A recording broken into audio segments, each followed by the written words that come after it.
In what probably felt like an eternity to him, Kyle Larson won today at Watkins Glen for the first time since June 20th at Nashville. Remember, Larson was on a hot streak after that Nashville win. He had won 3 consecutive points races, and he had also won the All-Star race, and he has not won since then. Sure, there were only 3 or 4 races in between now and then because we were on a 2-week break from NASCAR due to the Olympics, but still quite a while since he's won, and today he wins at Watkins Glen. But it did get interesting at the end there. Chase Elliott, of course, known as the road course master, the road course king, whatever you want to call him, was closing in at the end. Elliott had his problems today. He started off the day before the race even started with a negative note. They had to drop to the rear due to failing inspection, were given a 10-point penalty for an L1 penalty. I think it was something with the rear window, I think. So they started off in a 10-point deficit at the beginning of the day and also had to start at the rear of the field. Elliott, due to some strategy at stage 1 and stuff, he was able to get into the top 10, get some stage points. But then after that, he was just kind of doing his thing. But then he slid his tires, had to pit during the green flag, and he went to the back again right before the end of stage 2, I think. And so he went to the back again, and he drove all the way through the field. And with, about 15 to go, I think, he was just over 10 seconds behind the leader. He closed it down to less than 2.5 seconds. At some point, people thought he was going to get there. I was one of those people. The laps he was running were insane. He was cutting a second out of Larson's lead, cutting a second out of the gap from third to second because he was behind Truex as well, but he ends up finishing second. We'll talk more about that as we get to the results, but yes, Rick Hendrick Motorsports wins another race this year. They've been on it this year. It's been a few weeks since they have won a race. Remember, they were on, a 7 or 8 race win streak there in May and June, all the way from Dover to the first Pocono race. They had won every single race between then, and they haven't won since that race at Pocono with Alex Bowman. Kyle Busch won the second Pocono race, yes, they have won since then, actually. They won at Road America.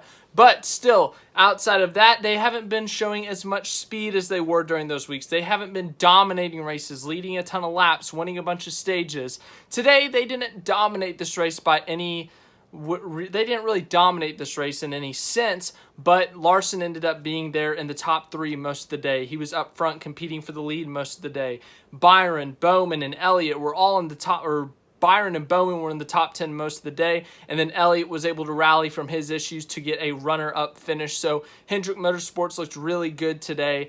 They are pretty good at the road courses, especially as of recently. So this run, to see Hendrick Motorsports win at Watkins Glen isn't a huge surprise considering their success this year, but considering how they've run the past couple of weeks, it's not a surprise, but it is a good kind of reboot for Hendrick Motorsports, kind of a energy boost, I guess you could say, before they get to the playoffs, showing that they can win, get another 1-2. I think this is their 3rd or 4th 1-2 finish with Kyle Larson and Chase Elliott. They got a 1-2 at COTA with Elliott leading the way there. They got a 1-2 at Sonoma with Larson leading the way there. And then today, so I guess that is 3 1-2 finishes with Elliott and Larson, and all coming on the road courses. So those two, obviously, we all know that Chase Elliott is tremendous at the road courses. All of his wins at different types of road courses over the past few years.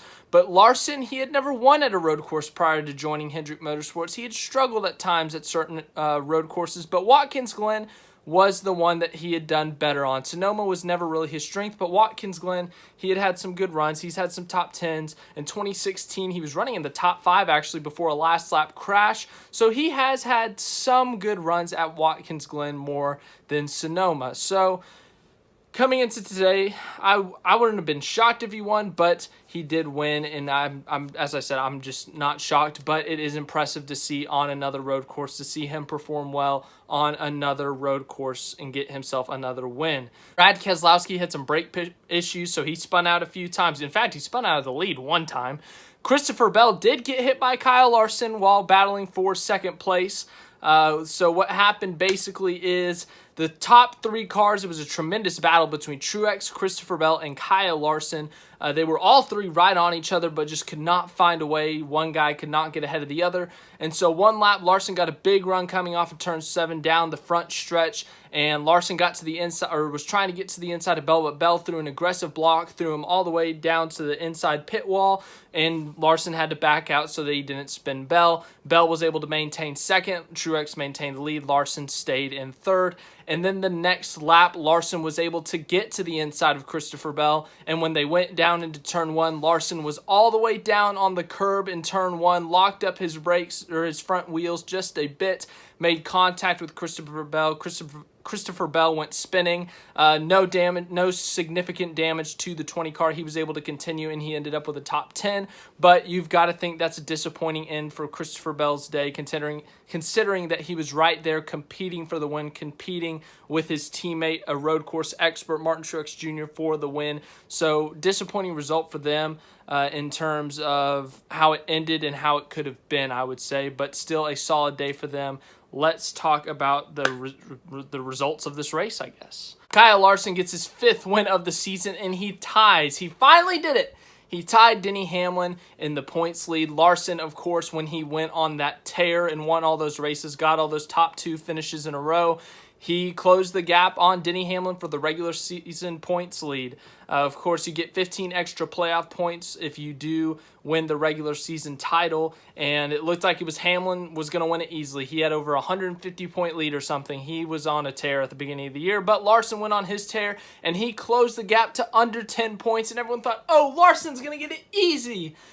Not so fast. Larson has not won a race since June 20th.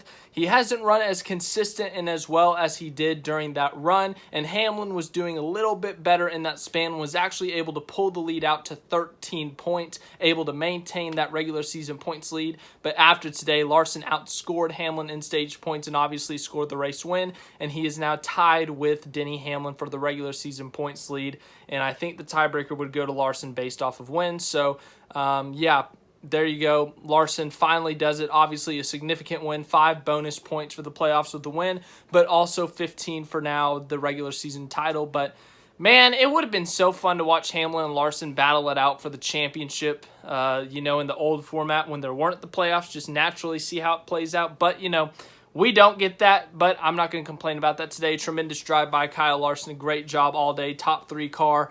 Most of the day, was able to actually beat Martin Truex Jr. out of pit road after that last pit stop, and that is what got him the lead, and he never looked back, pulled away from Truex. Elliott took second from Truex and was able to close the gap, but it was not enough to really make a move, so Larson able to hold on for his 5th win of 2021. Him and Hendrick Motorsports is looking like a really good combination, if you didn't know. But, yes, second place, Chase Elliott, one of the best drives I have seen by a NASCAR driver in a single race. I mean, Elliott was insane. He started off the day at the rear, as we said earlier, but the biggest problem to me came when he locked his tires coming into turn 1, I believe it was, had to pit, get some new tires, went back to the back of the field, and this is at about halfway through the race, about 45 out of the 90 laps in. He was at the back of the field. He charged up through the field.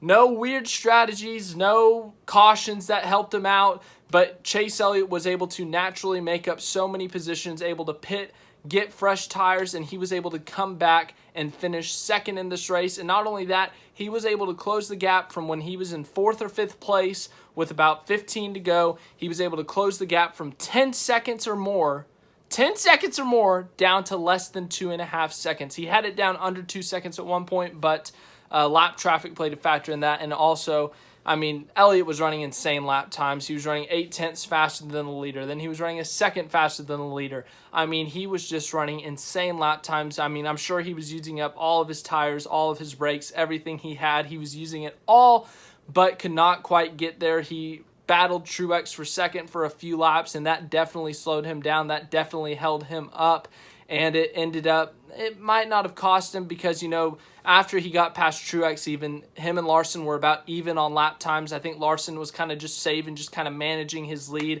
whereas Elliott was pushing as hard as he could, and I think that kind of ended up costing Elliott battling with Truex for too long. If he was able to get around him quicker, this could be a different story because Larson later on did get caught up in lap traffic. There was about 5 or 6 cars right in front of him running side by side, and Larson just, trying to be patient, didn't want to force anything, didn't want to make a mistake, was not able to get by them immediately, which allowed Elliott to close the gap from about 5 seconds down to 2 seconds.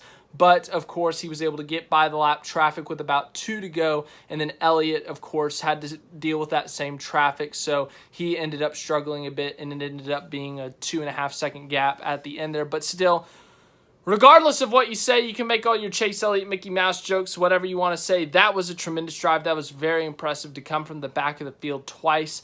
To finish second, to close the gap 8 seconds in that last 15-lap span. That was very impressive by Chase Elliott. Solid run for them. His 2-race win streak at Watkins Glen does end, though.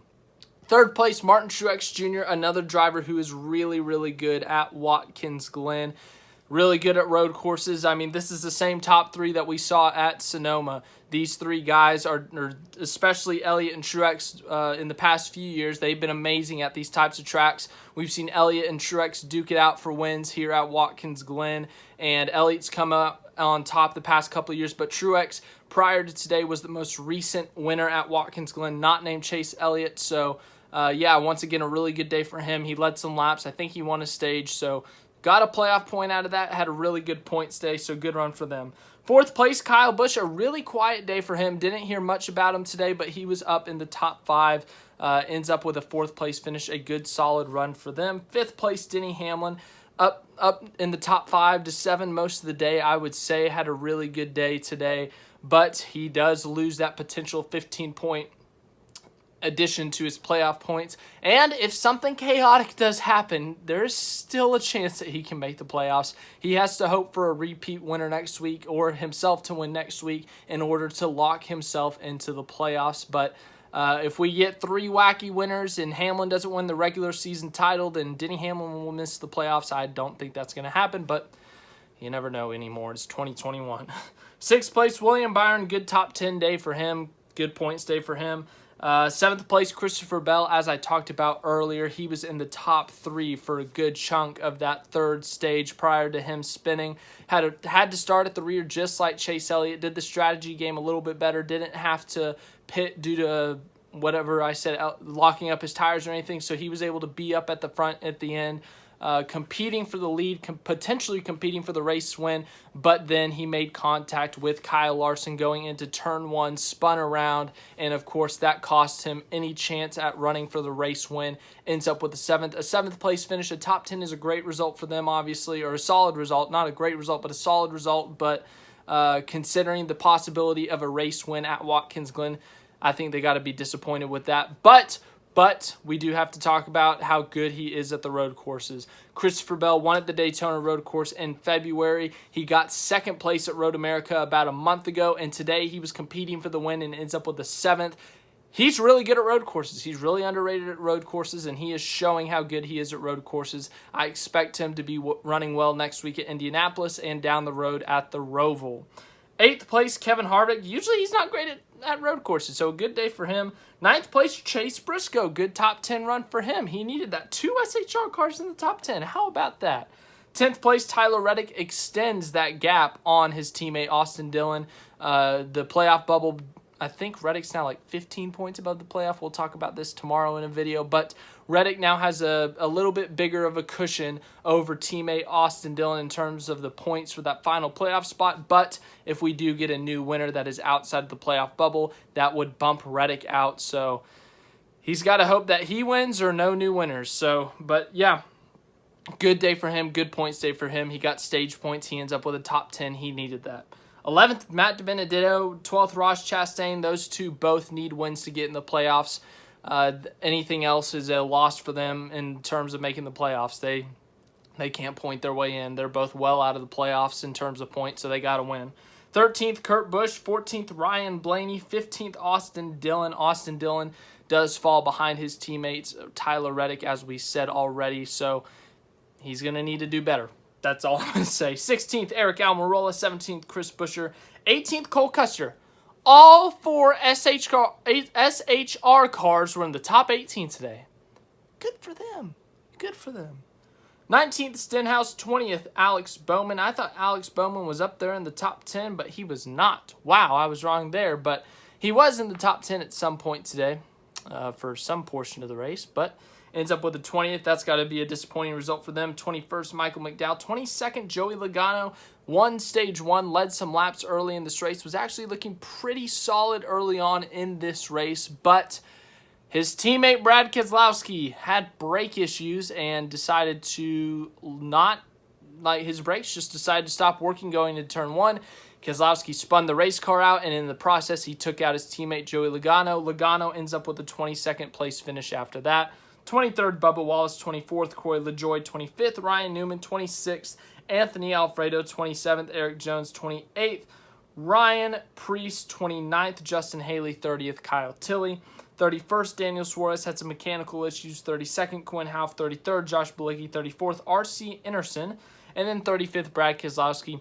He was leading, like, on the same lap as competition caution, and then going into turn 6, he just spun. No contacts, not getting, I mean, the dude just spun. Simple as that. He just spun out of the lead. Just, whoop, spun around. And then it turned out he had brake problems, and he just decided to spin himself out a couple times because his brakes decided not to work. So he ends up with a 35th place finish. 36th, Garrett Smithley. 37th, James Davison. That is the result of your Watkins Glen race for the NASCAR Cup Series. The first time we were at Watkins Glen since 2019. Sorry, my years are all mixed up. But thought I'd wear the Watkins Glen shirt today. I know you can't see the logo or anything, but I thought it was a fun race. We had some really good battles. We had some fun battles. That 3-car battle for the lead between Truex, Bell, and Larson was extremely fun to watch, to see how they were trying to gain an advantage on the car ahead of them. Couldn't quite get it done on the track, so Larson had to pass him in the pits with Truex, but that spin with Bell, oof. We might have to talk about that in a future video. But that was still a fun battle for position. That was still a fun battle. We saw some other fun battles throughout the day. We got to see Chase Elliott and Christopher Bell really slice their way through the field, make their way to the front, and of course, Elliott's insane drive there at the end of the race was very impressive, as I said earlier. But yeah, I mean, that's all I got for that. Nothing really more to say. If I had to rate this race on a scale of 1 to 10, I'd say it's an 8.4 out of 10. It was a really fun race. I love Watkins Glen. It felt like a short race. I think the official run time was about 2 hours and 11 minutes. So, yeah, they were able to get the race in pretty quickly, and it was a fun race. That wasn't really boring. I know at road courses they get strung out and people complain about that, but it was still fun to see them slipping and sliding all over the track, to see these different battles for different positions. As I said, that Truex, Bell, and Larson battle, that really was the highlight of the day for me. I really enjoyed that battle, and then seeing Chase Elliott make his way through the field was also very fun to watch. Obviously couldn't get it done, but to see him go from 4th or 5th or wherever he was up to 2nd, and to cut the lead from 10 plus seconds down to under 2.5 seconds was very impressive by him. But yeah, just a really fun race. But I do want to complain about something. NBC and Fox, they both do this, and it's extremely annoying. There will be a battle for the lead. There will be a car closing in on the leader, maybe 2 cars closing in on the leader. And you know what they do? They cut to commercial. They don't cut to a side-by-side commercial. They cut to a full-screen commercial. This happened today. Brad Keselowski was leading early on, and Joey Logano, his teammate, was like almost on his bumper by lap 5. And, you know, Logano's there. He's trying to find out a way to get past him. And then all of a sudden, Larson, who's like 2 seconds back on lap 4, is less than half a second back on lap 5. And so we got a 3-car battle for the lead. But before it happens, commercial, a full screen commercial. You don't even know what's going on in the race, but we go from anticipating a fun 3-car battle to a commercial. We've got to do something about this. I get it, NASCAR or NBC and Fox. You need your commercials to make your money so you can broadcast the race. But do we have to do a full screen commercial during the race, during a battle for the lead? It is extremely annoying. It makes me mad. We need to do something about that. You can do your side-by-side so I can see the race and you can have your commercials up. I want to see this battle for the lead. I don't care about the Cheez-It commercial. I really don't care. Okay? So please, please, figure out something. You can run your full-screen commercials during caution. Okay, it's not that difficult. It's really not that difficult. When there is a caution, I don't care about the pace laps. No one cares about the pace laps. So put up a full screen commercial during the long pace laps. Do that, and then during the race you can do your side-by-side commercials. There, deal. I should run NBC and Fox. That's the video.